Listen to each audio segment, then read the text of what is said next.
check. Can everyone hear me? Yes. All right. Good day, ladies and gentlemen, and welcome to the San Antonio River Cruises. We're going to be together for about 2.5 miles, 30 to 35-minute ride, all over the downtown San Antonio area. And now, since we're going to be together for quite a while, I feel like it would be appropriate for me to introduce myself. So, ladies and gentlemen, I am Captain Leo. I'm going to be your boat captain for today's ride, and I do prioritize your safety. So, I'm going to go over a few rules, so I do ask for everyone's attention. Now, rule number 1, let's go ahead and remain seated throughout the boat ride. Number 2, no smoking on the boat ride. Number 3, please keep all of your personal belongings and body parts inside the boat ride.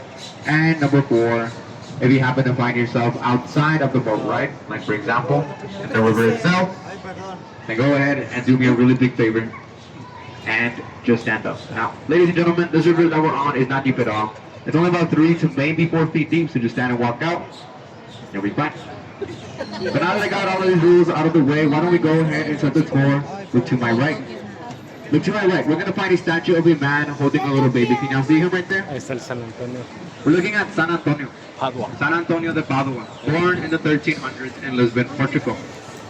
He is the saint of Portugal, and that statue right there was given to us by the Portuguese in 1968 for the World's Fair.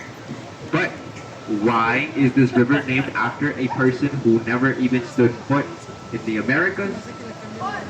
Well, the reason why is because when the Spanish settlers arrived to this very river in 1691, they coincidentally arrived on June 13, 1691, and June 13 in the Catholic calendar would be the day of San Antonio. It is the feast of Saint Anthony, which is literally celebrated throughout the entire world. But this river wasn't always called the San Antonio River because it was originally called the Yanaguana River. Yanaguana directly translates to River of Peaceful Waters or Spirit Waters, and that name was given to it by the Native Americans that resided on this river, and they were called the Payayas.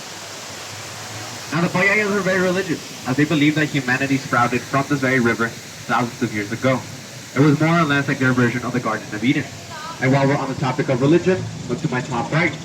Top right side, we're going to see the top of a church called St. Joseph's Catholic Church. Can y'all see it up there? Now, St. Joseph's was founded in 1868 by incoming German immigrants. And I'm going to do this right now, ladies and gentlemen.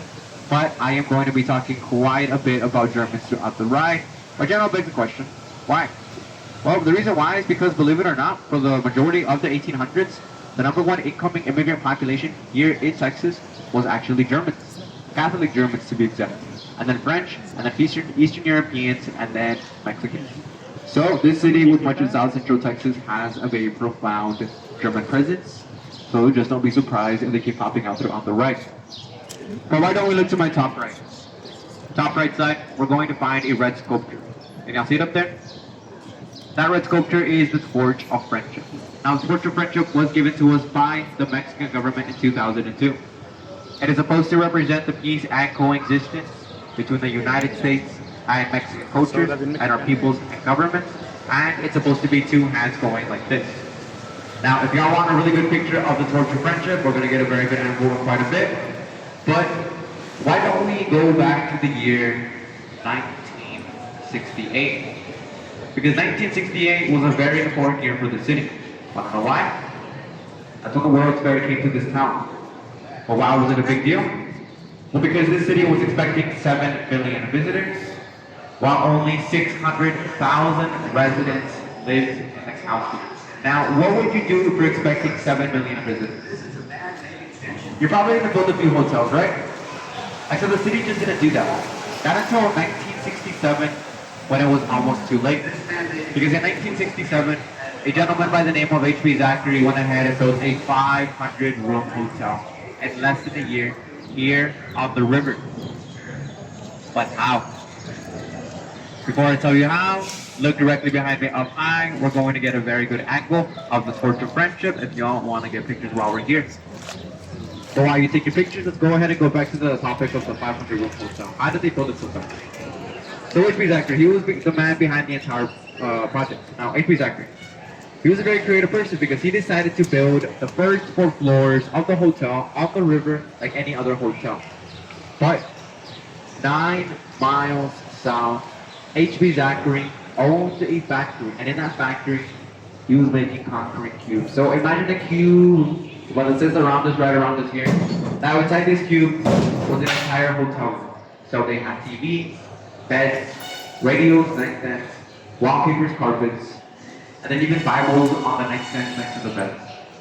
And then it transported all of these fully furnished concrete cubes to the downtown area, where it started picking them up with cranes and started stacking them on top of the first 4 floors that they built on the river, kind of like Legos. Would anyone have a clue on what hotel I'm possibly talking about? Look to my left. To my left, we will see that hotel. We're looking at the Hilton Palacio del Rio, built in a record-breaking 202 working days. Now, if you're not aware, that is less than 8 months. They built that hotel right there faster than a human. Look at the first 4 floors of the hotel, and you're going to see a normal hotel. Look on top of the first 4 floors, and you're going to see all of the concrete cubes carefully stacked on top of each other. And now the real question is, how did they build this hotel so fast? Because they actually built it ahead of schedule. And well, the original plan was to stack just 10 cubes a day with the crane, but the guy stacking the cubes got pretty good at it, so he started stacking 32 cubes a day and accidentally built a record-breaking hotel here on the River Walk.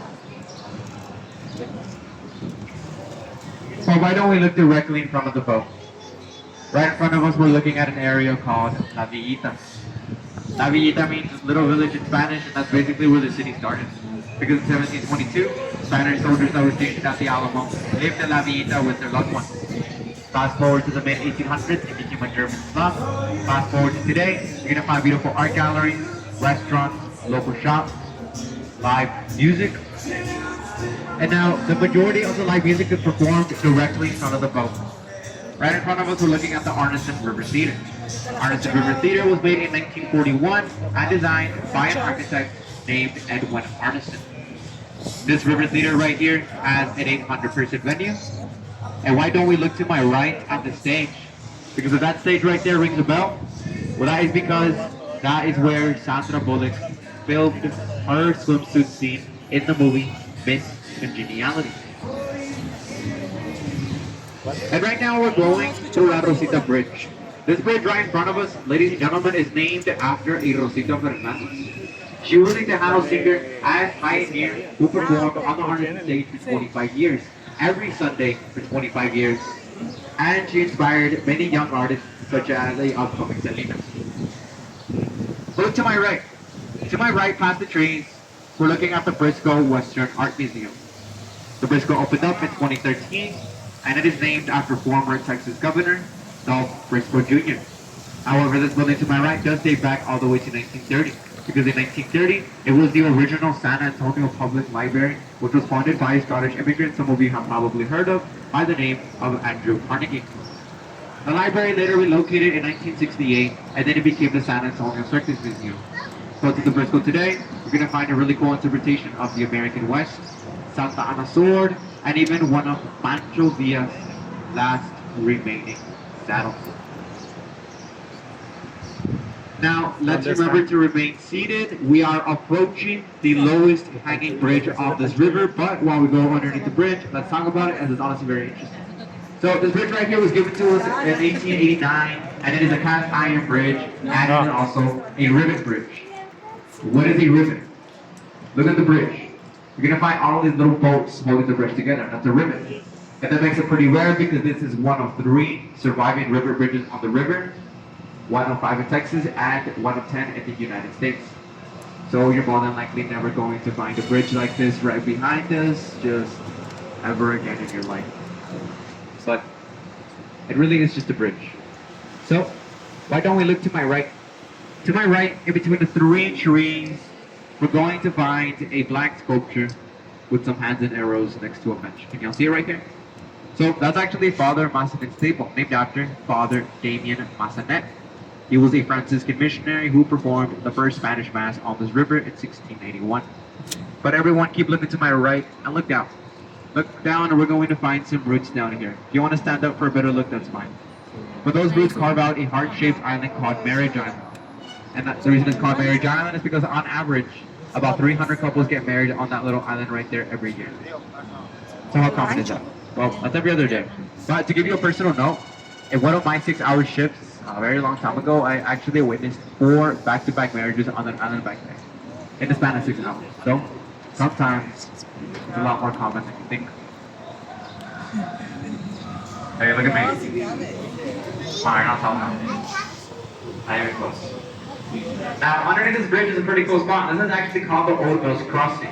Reason why is because before this bridge existed on top of us, this was a very shallow part of the San Antonio River. So many settlers took advantage of that and decided to use it as a crossing. It was a shortcut.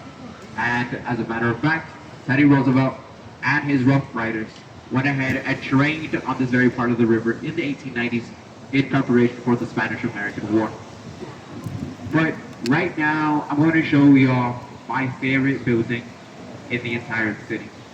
So, why don't we direct our attentions towards my top left? Everyone look to my top left side. And we're looking at the magnificent Tower Light building. The Tower Light was constructed in 1929 by father-son duo, Robert and Atlee Ayers. It cost $3 million to fund, 1 year to make. And why don't we look at the top of the Tower Light building? Because if y'all look at the way top, then you're going to spot gargoyles. Now, can y'all see those gargoyles right up there? Now, fun fact about the Tower of Life, this is actually the city's very first skyscraper. It is skyscraper for its time. But once you found the Tower of Life, I'm going to need y'all to go ahead and direct your attention towards the way bottom part of the building. Once again, look all the way to the bottom and look for the first story windows. Because if you look at the first story windows and look slightly above them, or on top of them, you're going to see grotesque faces. Now, can y'all see these faces down here, ladies and gentlemen? Top of the first story windows. Now, why are there faces and gargoyles on this building? The reason why is because the original owners of the Tower Light, their names were the Smith brothers. And the Smith brothers were a very superstitious duo. They believed that the faces and gargoyles would ward off bad business and evil spirits. And it worked so well that 3 months after the Tower Light opened up, the stock market crashed in the United States. And so the Smith brothers went broke and sold the Tower Light for only $236,000. Look directly in front of the boat. We're looking at a red structure. That is the Bexar County Courthouse. The Bexar County Courthouse is the longest continuously ran courthouse in the state of Texas. It is made out of Texas granite, red sandstone, and inside is a free museum. But let's backtrack a little bit. Why don't we look directly behind me at the Tower Light? Because if you look at the Tower Light right behind me and use your imagination, then you will see that it kind of looks like a ship coming straight at us. What do y'all think? And be aware, right now, I am at a blind spot, so for our safety, I'm just going to honk my horn to make sure no one's coming through here, so just a heads up. Alright, looks like we're pretty clear, so let's go ahead and proceed forward, y'all. Right now, we're going through floodgate 4. If you look to my right and to my left, we're going to find the gates. Basically, they go up and down like a hatch, prevent floods. And we're going to go ahead and take a right, because if I were to take a left, then we would experience a 20-foot drop down Nueva Street. Down. So, raise your hand if you want to go down that drop. No one? It's okay. I wouldn't want to go down there either. That'd actually be a really bad idea. I don't know why. Well, because we're going down a 20-foot drop. But the other reason it's a bad idea is because we would actually end up in the Gulf. Why would we end up in the Gulf? Well, because it just so happens that this river that we are on right now is 246 miles long. It goes all the way down to the most southern bit of Texas and spits out in the Gulf. So why is this river so long? Well, because this here is a natural river. It's natural. But I would be lying if I said the entire river was natural, because there are man-made bays here and there. And the specific spot that we're on is man-made. This is a flood channel. And if you look to my left, we're going to find some drains. Because water from the stream goes to those drains and then it exits in the river, preventing floods in the downtown area. But do y'all want to know what else was made to prevent floods in the downtown area? I'll show you. Look to my right. What are we looking at? We're looking at the river walk. So why do we have a river walk? Well, because in 1921, San Antonio suffered the most disastrous flood in the city's history to this day, and that is not an exaggeration, because it cost millions of dollars in damages, killed 202 people, and it was reported that the floodwaters rose, that they rose 9 feet, but not 9 feet on top of us, but 9 feet on top of the street level on top of us. And so the city desperately needed a flood control. And in 1927, a 27-year-old by the name of Robert Huckman came along and proposed the idea of the Riverwalk. Now, Robert Huckman argued that it would allow commercial development while preventing future floods and allowing the natural ecosystems to flourish. And then if you look around you, you'll see that we have a Riverwalk, but Robert Huckman didn't finish it until 1941 due to the fact that the Great Depression was going on. And Robert H. Huckman is now considered the father of this Riverwalk, and there is his history. But why don't we look directly in front of the boat? Right in front of us, we're going to look at the oldest and tallest cypress tree of this river, and it is the bed milo tree. Now the bed milo tree is 90 feet tall and over 400 years old. And the reason it's called the bed milo is because in 1835, a Colonel Benjamin Milo escaped Mexican imprisonment and made his way to San Antonio, only to discover that this city had just been taken by Mexican forces. So Ben Milo decided to rally 300 Texian soldiers to take the city back. And on the first day of the siege, Ben Milo decided to rally 300 Texian soldiers to take the city back. And on the first day of the siege, Ben Milo was waiting on the other side of the river at the courthouse waiting for his men. And waiting for Ben Milo was a Mexican sniper on a very tall tree right there. So could anyone guess what that Mexican sniper did to Ben Milo? A wild guess, no. Ben Milo passed away. He died. But 4 days later, his men were able to retake the city of San Antonio. And a year later, Texas was able to break away from Mexico, birthing a new country called the Republic of Texas. Now, what a lot of people don't know is that Mexican sniper actually survived the battle, and he was able to inform General Santa Anna that the Texians had taken San Antonio. So Santa Anna marched his way up to San Antonio, and that started the Battle of the Alamo. So that Mexican sniper died, or never even existed. The Battle of the Alamo would have probably never happened, or been delayed. But yeah, right now we're going through another floodgate. This green thing right on top of me, ladies and gentlemen, is floodgate number 4, or 3. This time it's done like a guillotine. You know what a guillotine is? You understand it? It's a guillotine gate. It prevents excess blood from the blood channel from entering this part of the river wall. Oh.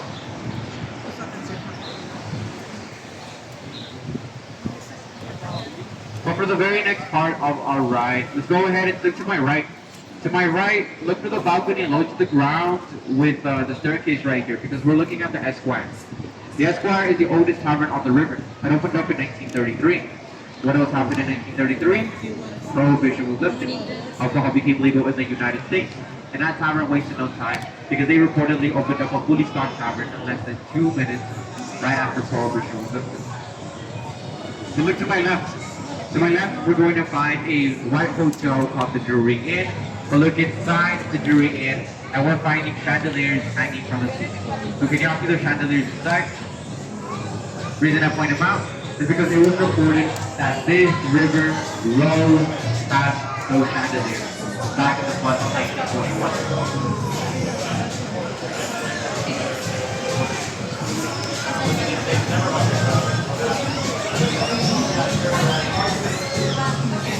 Alright, look to my top right side. Top right side, we're going to look at the Aztec Theater. Aztec Theater was made in 1926, and Charlie Chaplin performed there a few times. But everyone should look at my top right side on the 3rd floor, and we're going to see the Aztec Stone God. You can see that lady up there? Now, the Aztec Theater did start to decline by the 1970s. As basically no one was watching television. It was a dying business. Until later on in the 70s, when the theater was restored, renovated, and then registered as a building of historical places. So go to the Aztec today. So today you're going to find private concerts and venues. So for example, Snoop Dogg, Selena, the Foo Fighters, and even Pierce the Veil have performed at the Aztec. But let's look directly in front of the boat. Right in front of us, we're looking at a bridge. But that bridge right there, it's a very popular bridge. You want to know why? Oh, sir, it's because it is named after the queen of Tejano music. So does anyone know who the queen of Tejano music is? Born in Lake Jackson, Texas, one of the first Hispanic women to win a Grammy, and her name is Selena. Selena Quintanilla Perez, Queen of Tex-Mex, born in Lake Jackson, Texas. Why is this bridge named after her? Well, because in the 1997 movie named Selena, there is a scene filmed on this bridge right behind it. Okay. But if some of you have never heard of Selena, well, that's okay. All right. Because I am an inclusive person, so I'll just ask you another question. So do you at least know who J-Lo is? Jennifer Lopez. Because you wouldn't have if it wasn't for the Selena movie, because that movie quite literally made J-Lo. That was a breakout role, and that made her the star she is today. But look to my left. To my left, we're going to find a white hotel called La Omni Mansion. Four brothers. La Omni Mansion started off as a school in 1853, founded by four acolytes from the Society of Mary. And it was called St. Mary's School for Boys, and then St. Mary's School of Law, and then St. Mary's School on the River. Until 1966, because in 1966, a former student came back to the city and bought that building right there, transforming it into the hotel we're looking at today. But if you still want to get your law degree here in the city, well, you can. St. Mary's University still exists. But 1 year of tuition can go up to $69,000, which is actually very cheap for law school. So when we pass this bridge, I need everyone to look to my left. When you look to my left, look as high as you can. And we're going to find an optical illusion. So what do we see up there? To my left and all the way up high. We're looking at a very flat-looking building. That there is the former Nick's Hospital. The former Nick's Hospital opened up in 1930, and it is one of the first full-service medical centers with air conditioning in the entire country. And it gave birth to quite a few celebrities that some of you have probably heard of by the name of Carol Burnett, Megan Thee Stallion, and even your boat captain. Now, the Knicks did unfortunately close down in 2019, and it's never before the pandemic, so very bad timing. But it will soon be turned into another hotel. Speaking of hotel, look directly in front of the boat up high. We're going to find a white hotel called the Hyatt Regency. The Hyatt Regency is a 16-story hotel built in 1981. And I don't know about y'all, but if I was building a hotel here on this river in 1981, then I'd make it just a little bit taller than 60 stories. So why is that hotel right there so short? Well, because of a federal law. So on the other side of that building there is a war memorial, also known as the Alamo. And as the Hyatt Regency was too tall, it was cast a shadow over the Alamo. And it's illegal in the United States of America for any building to cast a shadow over a war memorial.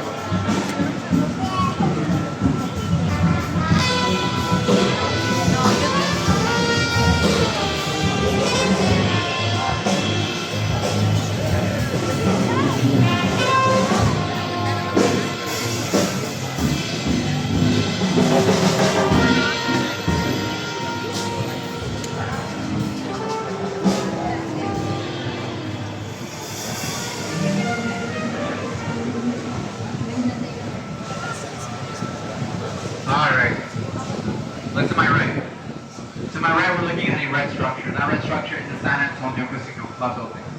This Casino Club building was brought up from the merging of two German companies in 1927, and it was the San Antonio Club and then the Casino Association. However, I do get asked all the time why there's even a casino here if gambling is supposed to be illegal in Texas. And it is, and it has been since 1908. So the reason we have a casino is because a casino doesn't necessarily mean slot machines, poker, or gambling. Because it could also just be a place of gambling. So that building right there was a hangout spot for many locals until it became a restaurant on the bottom and on top of the apartment. But here's a really cool fact. Those apartments up there, they're not really expensive or as expensive as you think they are. They only go up to $700. But if you want to live there, you do have to get put on a 2-year waiting list. Now, if y'all remember the story correctly, this river walk right here wasn't always here. It was finished being built in 1941 and designed by a young architect named Robert Huckman. Now, when Robert Huckman finished the river walk, he had a lot of ambition. He wanted people from all over the world to come establish their businesses here on this river, kind of like how you see today. But what if I told you that not a single soul dared establishing their businesses here on this river? Why? Well, because they just didn't trust it. Remember, this river had a really bad reputation. And Robert Huckman knew this. Robert Huckman knew that he had to somehow show everyone how safe it really is. So he basically just walked the walk and moved his personal office to the Riverwalk to show everyone how safe it really is. So look to my right at the cylindrical building, because that there is Robert Huckman's original office. And if you look a little bit up high at that balcony with those rails, look underneath those rails and you're finding Robert Huckman's initials, which spell R.H.H. Huckman, and then architect. Now, it did take a while for restaurants to start popping up on this river, but the very first restaurant is directly in front of us to the right, and it is Recorrido. Recorrido opened up in 1946, and when they opened up, they quickly found out that their restaurant doors couldn't hold all of their guests. So, they started putting tables on the river, making it the first restaurant to offer riverside dining, and then the first restaurant to offer dining on the barges. If you are looking for some authentic Mexican food, this is your spot. But how do you know it's authentic? Well, because the owners of this establishment right here are actually from Germany. But alright, I'm gonna give you a pop quiz. I wanna see who's been paying attention. Get ready. So, go ahead and raise your hand if you think the San Antonio River is So you guys nasty. probably said in your line, you probably were looking at that building right here in the front, right? Raise your hand if you That's think the river is man-made. modular technology. Has anyone heard of that? Raise your hand if you think it's both natural and man-made. Now, when we got Ladies and gentlemen, this river is 90% natural and 10% man-made. And a good chunk of that 10% is directly in front of us. We just entered the man-made extension, extended in 1968 for the World's Fair. But before I elaborate on that, I'm going to ask y'all just one more question. So go ahead and raise your hand if you brushed your teeth this morning. Alright, guess what? You brushed your teeth with this river water. Because this is our drinking water, ladies and gentlemen. Water doesn't come from nowhere. So whenever you brush your teeth, wash your hands before you're going to eat so they can be nice and clean, or take a shower, you're using the river water. But it's a lot cleaner than you think. It comes from underground, so it is spring water. But alright. Why did he decide to extend this river back in 1968? Well, in 1968 is when the World's Fair came to the city, and basically it was just an excellent opportunity to show off the river walk to the world, and nobody really knew about it. It was very obscure at the time. And so, there was one very big problem. And that problem was that the World's Fair was being hosted just too far east, directly in front of the boat, while the original river was too far west, right behind us. And so, the city decided to secure $7.5 million and just extended the river a fourth of a mile east, directly in front of the boat. So that people could go to the World's Fair, go downstairs, hang out, get a drink, a bite to eat, and then they took water taxis to their hotel. Speaking of hotel, look directly in front of the boat, all the way up high, we're going to find a tall hotel with big red letters that spell out Marriott. Can y'all see the Marriott up there? Now the Marriott is the first 1,000-room hotel built in the city, and it was built in 1988.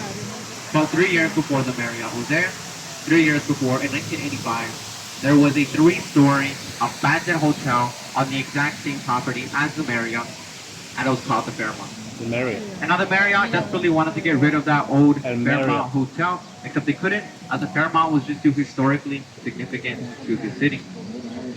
So they had to somehow preserve the Fairmont, and preserve it they did by doing the only logical thing. And that logical thing was to pick up the 160,000-ton Fairmont Hotel off its foundation, put it on trucks on wheels, and then moved it half a mile south to South Alamo and West Street.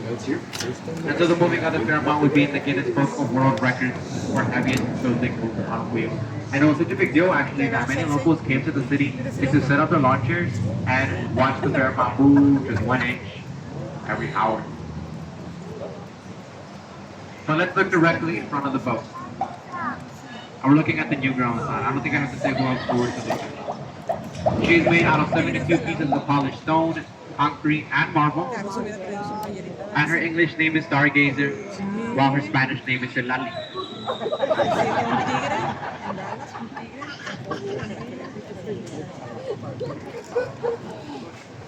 Eh, just spit on me a little bit.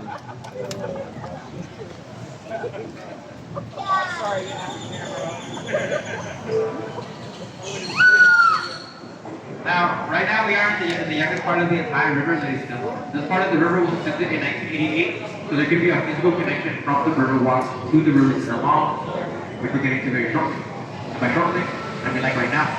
Because when we go around the corner, I need everyone to look directly in front of the boat. Right in front of us, we're going to look at the River Center Mall. River Center Mall was built in 1988. It is a 3-story mall, third biggest mall in San Antonio, 1 of 5. And this is the only mall in the United States with a natural river going through it. Las conchas. It has the mall has over 100 department stores, Legoland, aquarium, 8 restaurants on the river, and even a Starbucks. But this building right here did not start off as no ordinary mall. It was originally a department store called Johnson. Johnson was founded by a German immigrant in 1867, and the original owner of Johnson lasted for a few years to bring back his wife and kids. And when he brought them back, he decided to rebrand his store as Johnson & Sons Dry Goods Store, and then Johnson & Brothers. Johnson eventually became the largest department store in the state of Texas for a while, and then it became the first department store with air conditioning in all of Texas. Until 1988, when River Center officially acquired the building.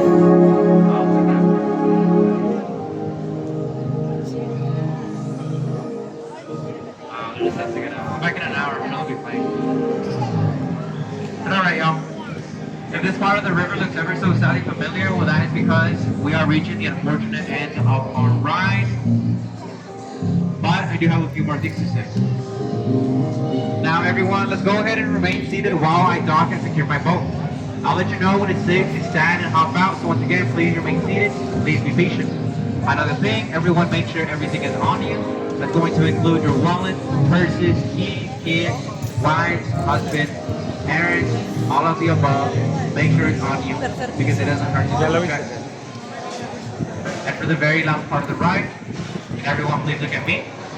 If you enjoyed the ride, tips are allowed, accepted, and of course, very much appreciated.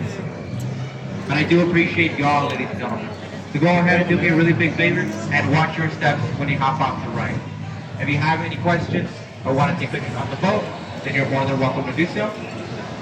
And everyone, thank you for allowing me to give you a beautiful boat ride. I really hope you all enjoyed it. And of course, have an amazing day in our city, have an amazing life, and of course, have safe travels.